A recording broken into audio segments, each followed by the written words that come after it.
Welcome back to the lecture series on Foundation of Mathematics. In this session, we will discuss the notion of intervals. So, first we'll define the various types of intervals, and then we will see some exercise related to intervals. Intervals are basically a subset of R, and they are given in this way. So, we discuss various kind of intervals. First one is a closed interval of the form a comma b. It's a set of all x in R such that x is greater than or equal to a and less than or equal to b. So it covers one stretch of real line from a to b, considering that a is less than or equal to b. Okay, and even including the endpoints. Next is an open interval. See the way it is denoted, open interval a comma b. It's a set of all x in R such that a is strictly less than x, strictly less than b. This is called an open interval. The only point that is not included in the closed interval a comma b, only point that is not included in a comma b is the point a and b from the closed interval a comma b. So basically you can see that the open interval a comma b is a subset of closed interval a comma b.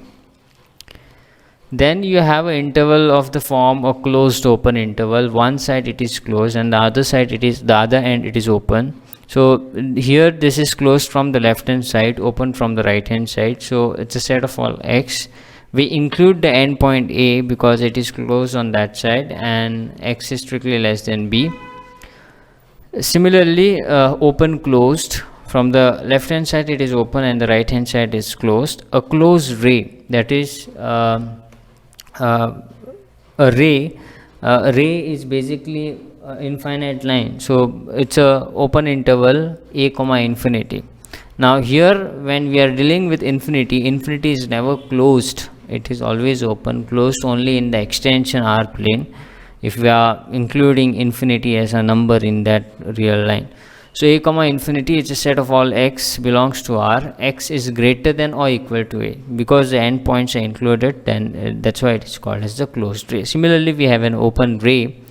This is the right side of the open ray. Then you have a closed ray from the left hand side from minus infinity to a, where a is included. Then open ray again from minus infinity. This should have been open ray again, sorry for the mistake.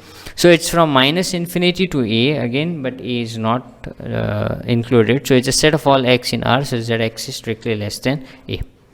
So these are the all kinds of intervals that we can have in R. Now one interesting thing of this interval is that if you consider any 2 points in the interval, then any point lying in between those 2 points should belongs to that particular interval.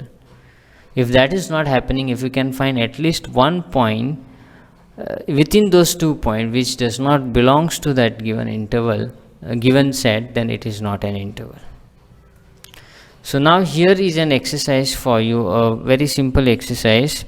For what choice of small a and b the above intervals are non-empty?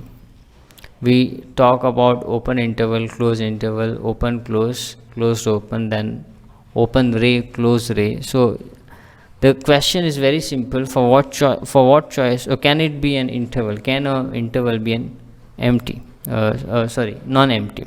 So for what choice of a and b the open intervals are non-empty, and if they are for that choice it is non-empty. For what choice it is empty? For what choice of a and b it can be empty? So answer this question also. How many conditions should a real number x satisfy to belong to the open interval a comma b?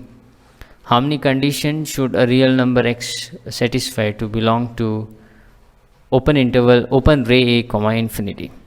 Second one, suppose a comma b is in R and a is greater than or equal to b. So that means a is lying to the right of b and it might be equal also.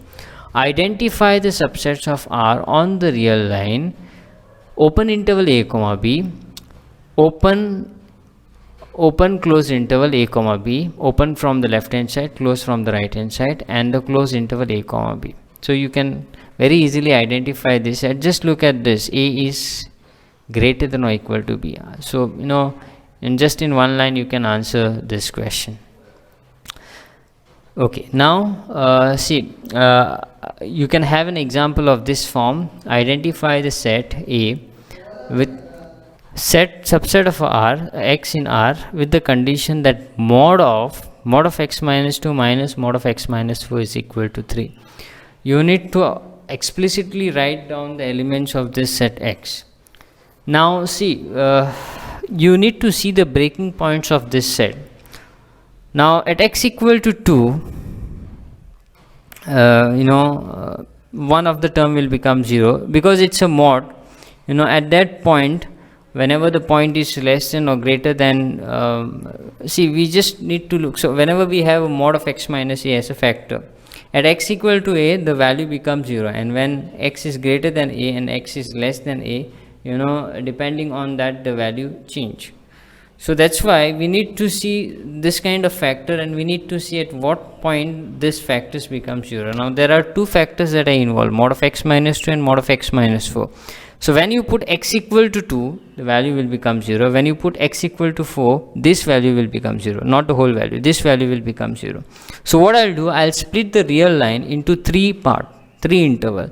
The first part, so one breaking point we got is the 2, smallest one, and then we have 4. So I'll break the real line into three intervals. One is from minus infinity to 2. So I'll see when x is less than 2, is it belongs to the set A. Then again from 2 to 4, that is the second part. So when x is less than 4 and when x is greater than 2, is it in A, and when x is greater than 3, that is when x is greater than 4, does this points lie in A. Okay, now another thing that we need to note down, that see, at the equality, this equality can be considered as a separate. So when x is equal to 2 and when x is equal to 4, does it belongs to the set? But simultaneously you have to consider this sub intervals also. You need to see whether this intervals belongs to this set A. Okay, so we have this. Consider the equation mod of x minus 2 minus mod of x minus 4 is equal to 3. We want to see for what real number x the given equation satisfy. So note that the modulus change the sign in the interval at 2 and 4, and so we consider in the interval at 2 and 4. So we consider three cases when x is, again I said less than, equal to, you can consider it as a different case, or if that equal to creates a problem, or if that equal to x equal to 2 does not satisfy with the x less than 2, then we can put it in the different the another interval. So that depends on whoever is working with it. So x is less than or equal to 2, then x is less than 4 and x is greater. So I have not considered the end point over here, and that equality of 4 I've considered in the third interval. Okay, and so I'm working with that. So first case, when x is less than 2, x minus 2 is less than or equal to 0, and so x minus 4, obviously if x is less than or equal to 2, x will be strictly less than 4, and so x minus 4 have to be strictly less than 0, and x minus 2 again should be strictly less than 0. So this quantity since x minus 2 is negative, mod of x minus 2 will be minus of x minus 2. Make a note that we are using the definition of mod over here. Mod of x is x if x is positive and minus x if x is negative. So since x minus 2 is less than or equal to 0, mod of x minus 2 is minus of x minus 2, and x minus 4 will be again minus of x minus 4. So whenever x is less than or equal to 2, we will see whether it satisfies this condition. So we will put it. So therefore we have this to the definition of mod. So we will see the left hand side, is it going to same as, is it equal to 3? That's what we want to see. If it is equal to 3, then obviously all x which is less than or equal to 2 belongs to the set A. Now here you can say that you get mod of minus 2 which is not equal to, so there is no such, which is not equal to 3, so there is no such x belongs to A.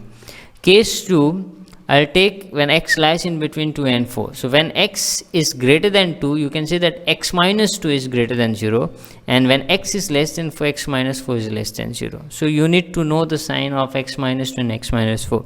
So therefore mod of x minus 2 will be x minus 2 as it is, and mod of x minus 4 will be minus of mod of x minus 4. And so we have this expression as, just look at this, mod of x minus 2 plus x minus 4, that same as 2x minus 6, mod of 2x minus 6. So mod of, so whenever 2 is less than x less than 4, we have this 2x minus 4 can be made, because x is greater than 2, 2x minus 4 will be greater than 2 into 2 minus 6, that is minus 2. And since 2x is less than 4, 2x minus 6 can be made less than 2 into 4 minus 6, that is equal to 2. So that means I have 2x minus 6 is less than 2 and it is greater than or equal to minus 2. And so from the very basic properties of modulus, mod of 2x minus 6 is less than 2. So again, this does not satisfy the property of A, and therefore no such A, x belongs to A. Okay, so it's not same as saying mod of 2x minus 6 is equal to 3. If that was true, then this interval is the set A itself. Okay, now we would see the last case. You have to explore to all the cases. You may have more than 2 intervals lying in the set. Okay, now when x is greater than 4, obviously x is strictly greater than 2, and therefore x minus 2 is strictly positive and x minus 4 is greater than or equal to 0. So accordingly you change this, and again you can see that there is no such, by substituting you can see that its mod is equal to 2, and therefore there is no such x belongs to A. And in fact we have explored the whole real line and we couldn't find any x which satisfies the condition of the set A, and therefore the set A is empty. Okay, and this is how we solve this, we identify this kind of problems. So we have an exercise for you. I would pause here for a while. You can just go through it, identify the set B, C, which is of the previous form, then yeah, A, B, C, all three, and describe the following set explicitly and mark them on the real line. So this A0, A1, A2, A3 in the exercise is quite interesting. You can in fact generalize this. You just mark this on a real line. It is going to be an interval or a union of interval. So just look at it. It's very interesting. The fifth one, identify this set and plot it on the xy plane. Again, sixth and seventh. Sixth one, you have to identify whether is A is a subset of B or B is a subset of A. And in the seventh one, draw the picture of the set of all. This is in R2, says that mod of x is less than or equal to mod of y. So we will see in fact the more advanced properties, that is like operation on the set A and then the properties of sets, in the next upcoming lectures on this chapter. Thank you for watching this video, and have a nice day ahead.